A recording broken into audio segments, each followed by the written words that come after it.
عزو السلام تانا تقبلون ناي يوتيوب channel تعزبتي كمي تصنحون نزقوان زدلنايم زيناتات حيزلكم قريبا لخو نمكتالكم بخبر عدم كبرا سمعتي بركت زبولو وانا حبريتاتات نابيتو مستصعنو اقدمو ملقتي دما نوتيفيكيشن خبصحكم زيناتات بوان نختكتاتلون نزا يوتيوب channel سبسكرايب بمقبار نايدول ملكت متواقعي ترسعو موروكو ناب جزءات اسبانيا كسغرون زفتنو سدتنياتات اسيرام سبب مز موروكو نابتا اب سمين افريقيا تركب اكال جزءات اسبانيا زخونت كتما سيوتا كسغرو زدلي 10 سدتنياتات كمزا عاغتون كمزا اسرون صبصابات يحبرو لعلم ايتسابات نابتي اب وسن كتما فيندك زركب دوب كخدوم اب زفتنو لوانه تعاصيوم كمزنبرو مع خنات زينا اسبانيا مع خزينا رويترسن زتقسو منጭታት ጸጥታ موروكو حبيرم از زخون دلو استاد 78 سدتنياتات اوشت ساعات ببحري نابتا ملؤ مس موروكو تداوب جنكام اكال اسبانيا زخونت كتما سيوتا دحر مئتاوم دحر كلته سمونيم ابتي قدم كلته سمون زنبره كستات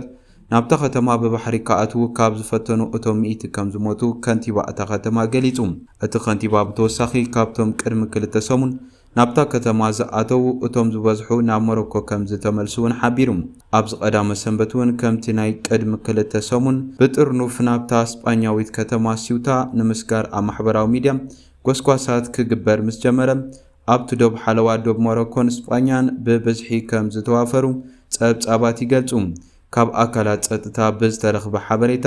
ሰበብ መዝ ሞሮኮ መብዛሕትኦም ካብ ሃገራት ትሕተ ሰሃራ ዝኾኑ ኣብቲ ከባቢ ዶብ ክተኣኻኸቡ ዝረኸቦም 111 ሰባት ኣሲሮም ኣለዉ። ፖሊስ ሞሮኮ ኣብ ጥቓት ዶብ ኣብ ዘርክብ ጎቦታት ዝተኣከቡ ጉጅለታት ስደተኛታት ንምብታን ዘንብዕ ጋዝ ከም ዝተጠቕሙ ድማ ይንገር። ኣብ መጀመርታ ናይዚ ሰሙን መንግስቲ ሞሮኮ ትማሊ ሰንበት ብጅምላ ናብ እስጳኛ ንምስጋር ዝጽውዕ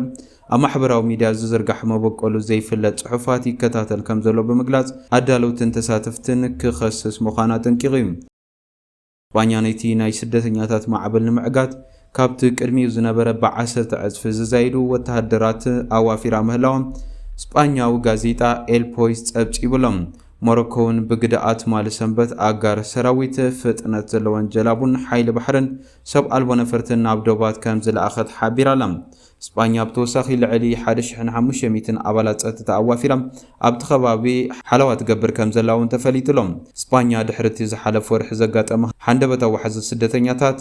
بحصيرو زتسرح حصرن ابحر زنساففا مكلخليان تخيلام اتقلولاو اموداتا ورح حمله كابزل الجميرو هدي كوانت نبره امونغو كفوت دبازلوان هاجرات حبرت اوروبا وترل الولم كمون ابل المنግስት اسبانيا نقفيتا فطيرلم ايطاليا نتي 99 ابلا زحقفه شنغن فيزا مس اسبانيا زنبرم نايمنقسقاس دوابيلام كاب اسبانيا ابل علزمت صوبات دما ابدوبا تفتيشات تاتاتيام شنغن زيغاتات 29 ابالات شنغن زخونه هاجرات كابنا بن كمدلي بزي فيزا خنقساقسو زفقد كوينو ናብ ሓንቲ ካብዘን 29 ሃገራት ቪዛ ረኺቡ ዝኣተወ በጻሕውን ናብተን ዝተረፈ ሃገራት ብዘይ ዝኾነ ተወሳኺ ቪዛ ከኣቱ ዘፍቅድ እዩ። ኢጣልያ ብፊንላንድ ዴንማርክ ትደገፍን ከላ ቼክ ሪፐብሊክ ኣባልነት እስጳኛ ንግዚኡ ክቋረጽ ጸዊዓ ትርከብ ኣላ። እስጳኛ ብሕርቃን ግብረ መልሲ ክትብ ከላ ቀደማ ሚኒስትር ፔድሮ ሳንቼዝ ከተማ ሲውታ ኣካል ከባቢ ሸንገን ከም ዘይኮነት ብምግላጽ እቶም ስደተኛታት ኣብ ቀንዲ መሬት እስጳኛ ከም ዘይበጽሑን ናብ ዝኾነት ኣካል ሃገር ኤውሮፓ ክገሹ ከም ዘይክእሉን ኣመልኪቱ።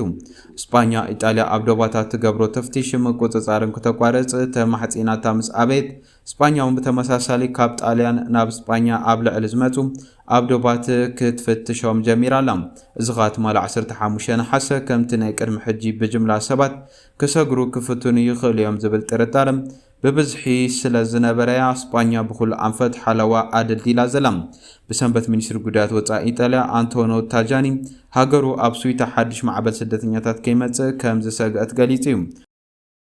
انصار اسبانيا زخون عينت كونات يبلان نزمصو سبات بتنققت طراينا نقوصاصروم زلنا يلوم اسبانيا اب كندي بزعبانا تጨነق بزعبا موروكو كتጨነق አለዋም እቲ ጸጋማት ካብ ይዝመጽ ዘሎ ብርግጽ ካባና ኢኮኖሚ በመባል ድማ ገሊጽሎም نابتخالي زينا مسنمر حلافي لألاو بيت مخر السودان وانا أزاز عطقات حيلتا السودان جنرال عبد الفتاح البرهان نتي بنات أهاجرو أكارز مرح بوليتيكاو زتا نزل ساتوفو سبات جزاونا تنتن حقاون بوليتيكاون تأتتاون وحسنات كمخانوك الاتيوم ات جنرال نزز قالت بمخنيات مبر 7 عامت عطق حيل السودان أبز اسمه عمد ريم ተኸሰስቲ ተሳተፍቲ ኣብቲ ምምኽኻር ክሳብ ዘለዉ ንግዚኡ ክእገዱ ምዃኖምን እዚ ድማ ንመሰል ጥርዓን ዘቕረቡ ሰባት ዝጸሉ ከም ዘይኮነን ገሊጹ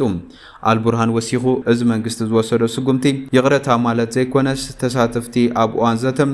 ሓሳባቶም ብነጻ ክገልጹ ንምፍቃድ ዝዓለመ ምዃኑ ሓቢሩ ሃገራዊ መስርሕ ምምኽኻር ሕብረተሰብ ብዘይ ዝኾነ ስግኣት ድሩትነትን ርእቶታቱን ነቐፌታቱን ከቐርብ ዘኽእሎም ክፉት መድረኽ ክኸውን ከም ዘለውን ኣስሚሩሉ ኣብቲ መድረኽ ዝውሃብ ርእቶታት ንሕጋዊ ክሲ ከም ዘይውዕልን ብሕጊ ዝሕሎ ከም ዝኾነን እውን ኣረጋጊጹ መንግስቲ ነቲ መስርሕ ከም ዘየዳሉን ኣጀንዳ ከም ዘይውስንን ዝገለጸ አልቡርሃን እቲ ዘተ ብነጻ ፍሉጣ ሱዳናውያን ስብእናታት ከም ዝምራሕ ኣመልኪቱ ኩናት ሱዳን ብዝምልከት ሰራዊቱ ንዝኾነ ሓቀኛ ናይ ሰላም ተበግሶም ድሉው ምዃኑ ዝገለጸ ኮይኑ እንተኾነ ግን ነቲ ብመሐመድ ሓምዳን ዳጋሎ ሕሜተ ዝምራሕ ሓይሊ ቁልጡፍ ደገፍ RSF ናብ ስልጣን ዝመልስ ዘይሙሉእ ሰላም ፈጺሙ ከም ዘይቅበል ኣስሚሩሉ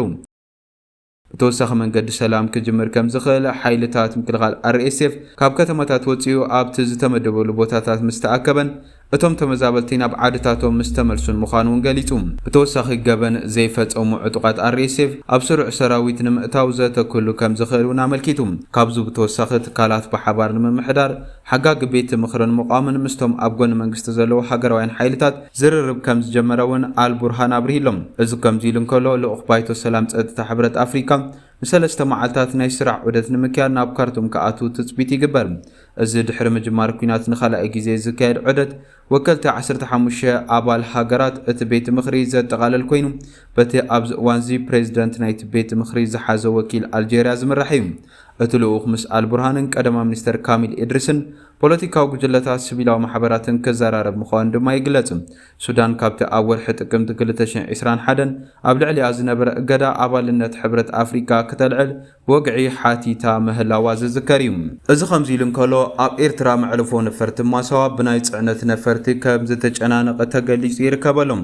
ሱዳን ኣብ ምጽዋዕ ኤርትራ ኣጽዋር ተራግፍ ከም ዘላ ናይ ሳተላይት ኣሰኣላ ኣመላኺቶም ኣለዉ ጀነራል አልቡርሃን መዕርፎ ነፈርቲ ማሳዋ ኤርትራ ከበድቲ ኣጽዋር የራግፍ ከም ዘሎ ብሳተላይት ምስሊ ተረጋጊጹሎም ካብ ሱዳን መዕርፎ ነፈርቲ ማሳዋ ዝዓለባ ሓያሎ ናይ ጽዕነት ነፈርቲ ኣጽዋር ላንቸራትን ተተኮስትን እናራገፋ ብሳተላይት ተራእየን ኣለዋ ብዘይካ ናይ ሱዳን ካብ ቤላሩስን ኢራንን ዝመጻ ናይ ጽዕነት ነፈርቲ ቅድሚ 2 መዓልታት ኣብ ምጽዋዕ ከም ዝዓለባ ናይ ሳተላይት ምስልታት ገሊጾም ይርከቡ ኣለዉ ናብቲ ኻሊእ ዜና ምስ ነምርሕ ኣብ ዶባት ትግራይን ኣምሓራን ከባቢ ቆቦን ጩበቤርን ቁሸት ዋልካን ኮሎኒን ኣብ ዝበሃሉ ከባቢታት ኣብ መንጎ ዕጡቓት ሕወሓትን ሓይልታት ምክልኻል ኢትዮጵያን ናይ ተኹሲ ምልውዋጥ ከም ዝተኻየደ ተሓቢሩ እቲ ግጭት ከባቢ ሰዓት 1 ፈረቓን ብኣቆጻጽራ እቲ ከባቢ ዝጀመረ ኮይኑ ካብ 30 ክሳብ 40 ደቓይቕ ዝወሰደ ውግእ ተባሂሉሎም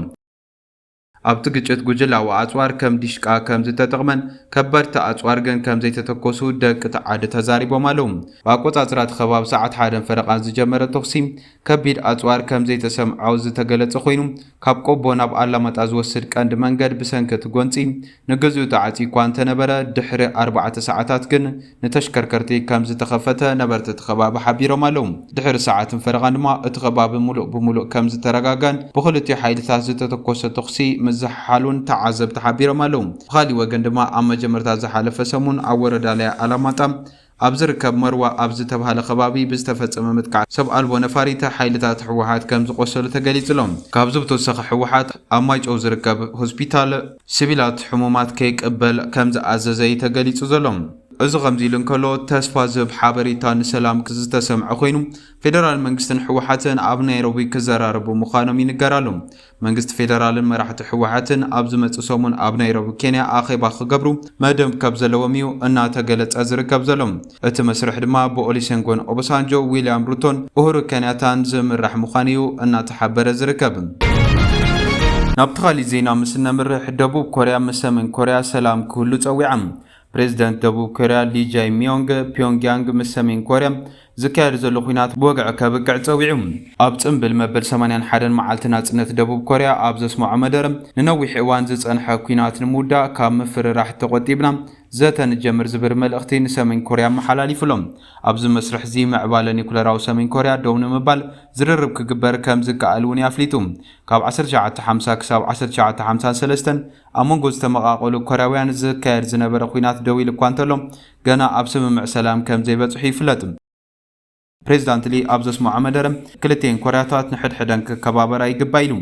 ዘድሊ ግርጭታት እውን ደው ክብል ይግባእ ዝበለ ፕሬዚዳንት ሊ እዚ ካብ ምንካይ ጽልኢ ንቕሓት ብጽቡቕን ብስርዓት ዝጅምር ምዃኑ ሓቢሩ ኣስዒቡ ድማ ሰሜን ኮርያን ደቡብ ኮርያን ፊት ንፊት ኮፍ ኢለን ሰላማዊ ሓበራዊ ህይወት ሓበራዊ ምዕባለን ክዛትያ ተስፋ ገብር ኢሉ ካብ ሰሜን ኮርያ ፍቓድ እንተረኺበ ንመሽመጥ ኮርያ ርጉእ ክገብሮ ኢሉ እቲ ፕሬዚዳንት ነዚ መደረ ዘስምዐ እቲ ምስ ኣሜሪካ ዝካየድ ዓመታዊ ናይ 11 መዓልታት ወተሃደራዊ ልምምድ ቅድሚ ምጅማሩ 24 ሰዓታት ቀዲሙ እዩ ሰሜን ኮርያ ድማ ነዚ ተግባራት እዚ ብትሪ ከም እትቃወሙ ይንገር ባርገስ ክብራት ተዓዘብቲ ነዚ እዋን ዝደልኒ ሓበሬታ ዝመስል ነይሩ ብኻሊእ ዜና እስካዕ ንራኸብ ሰላም